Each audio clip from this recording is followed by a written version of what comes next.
आतापर्यंत काय फायनल झालं नाही, महाविकासाच्या संदर्भात ते बैठकीमध्ये येत नाही, काय अधिक माहिती आहे?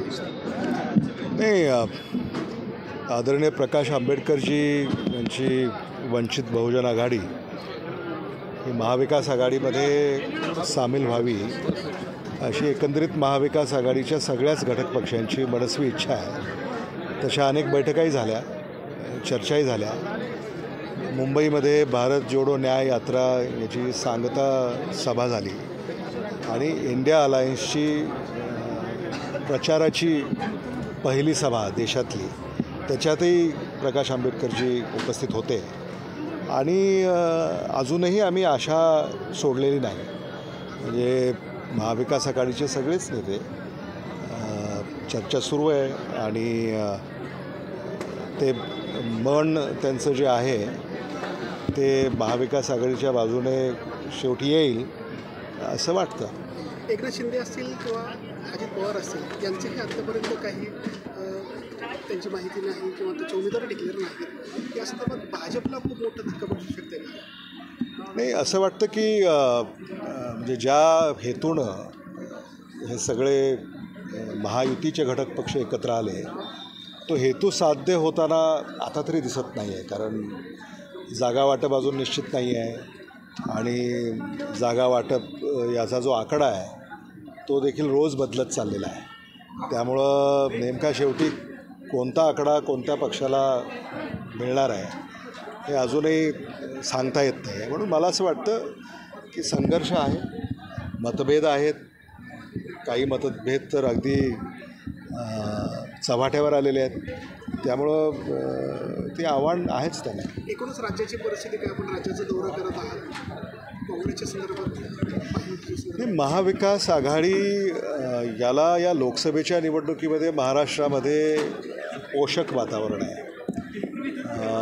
केंद्र सरकारच्या 10 वर्षाच्या कारकिर्दीमध्ये अनेक सामान्य माणसाचे जे ज्वलंत प्रश्न आहेत ते अजूनही अनुत्तरित आहेत आणि त्या प्रश्नांवर चर्चा होत नाही आहे. आणि त्याच्यातही राजकारण याचा वास येतो. आणि म्हणून सामान्य मतदार आता हा बोलू लागलेला आहे की नेमके आमचे प्रश्नच चर्चेला येत नाहीत, तर मग या निवडणुकीमध्ये सत्ता पक्षाच्या मागे राहावं का हा प्रश्न त्यांना पडलेला आहे. आणि म्हणूनच त्यांच्या विरोधामध्ये कल आहे मतदारांचा असं आम्हाला जाणवतं आहे. महाविकास आघाडीचे जागा वाटपांचा तिढा कधीपर्यंत सुटेल आणि अंतिम यादी कधी जाईल? महाविकास आघाडीच्या जागा वाटपाचा कुठलाही तिढा नाही आहे. वंचित बहुजन आघाडी आणि काही इतर मित्रपक्ष आहेत त्यांच्याबरोबर कदाचित चर्चा ही अंतिम टप्प्यात आली असावी. आणि म्हणून काँग्रेस पक्षानं तर अनेक जागांवर उमेदवार जाहीर केलेले आहेत आणि मला अशी खात्री आहे की शिवसेना आणि राष्ट्रवादी काँग्रेस पार्टी यांच्या देखील जागा वाटपाची यादी ही एखाद दुसऱ्या दिवसामध्ये जाहीर होईल. आपण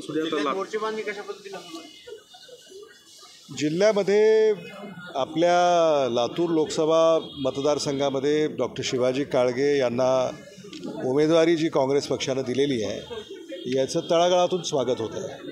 म्हणजे लोकांचा उमेदवार म्हणून त्यांची उमेदवारी आज नावारूपाला येत आहे. आणि आपला माणूस म्हणजे ज्यांनी गेली अनेक दशकं लातूरमध्ये वैद्यकीय सेवा दिलेली आहे आणि त्या सेवेतनं म्हणजे रुग्णसेवा हीच ईश्वर सेवा हे जे त्यांनी सूत्र सुरुवातीपासून स्वीकारलेलं आहे तर त्या वर्गातनंसुद्धा त्या घटकातनंसुद्धा याचं मोठ्या प्रमाणामध्ये स्वागत होत आहे.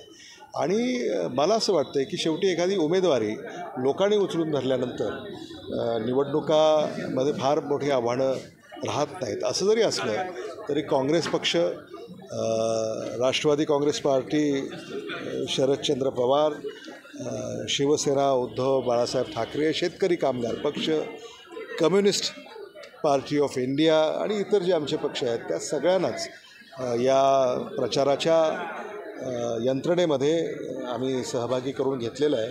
आणि आम्ही सगळेच एका दिलानं एका विचारानं या निवडणुकीला सामोरे जाणार आहोत. आणि मला विश्वास आहे की लातूर लोकसभेची ही निवडणूक महाविकास आघाडीचे उमेदवार डॉक्टर शिवाजी काळगे हे बहुमताने जिंकतील अशी मला खात्री आहे. सर, काँग्रेस नेते राहुल गांधी यांनी ज्या शक्तीबद्दल बोलले होते त्याचा पंतप्रधानांकडून विपर्यास केला गेला, असं वाटतं का कुठेतरी विचारांच्या पलीकडे? मला असं वाटतं की आमचे नेते राहुल गांधीजी यांचं जर संपूर्ण भाषण आपण ऐकलं तर त्या भाषणाचा रोख काय होता हे आपल्याला लक्षात येईल. एखादा शब्द आणि त्या शब्दाला फिरवून पुन्हा उपस्थित करणं हे सत्ता पक्षाचा हातखंडा याच्यामध्ये आहे.